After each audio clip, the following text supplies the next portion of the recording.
So we are going in 2.2, we are going to talk about barriers to communication. Before we do that, let me take you back to week 1 when I told you about the communication process.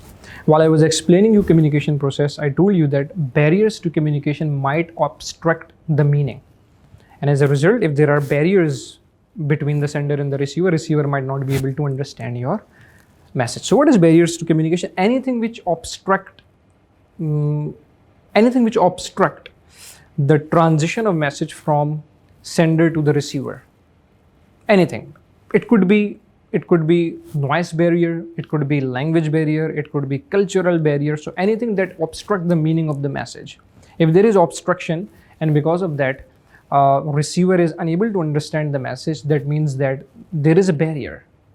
So it could be, as I have told you, that there are a number of different barriers. For example, physical environment. Barrier caused by wrong choice of medium. You are talking to your friend on a phone and there is a distortion. Barrier. Cultural barrier.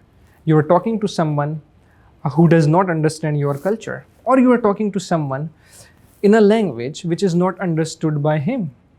So you see, these are all barriers to communication. Then time might be a barrier to communication. You are talking to someone at the time when he is distressed or at the time he is half asleep. He might not be able to understand your message. Similarly, place, noise, language, perception. If people have different perception, they might not be able to understand your message properly. So you see, these are the barriers of communication. An effective speaker is one who always takes into account these barriers of communication before talking to his individual. Let me give you an example. If I, as a teacher, have been called to give a talk in a school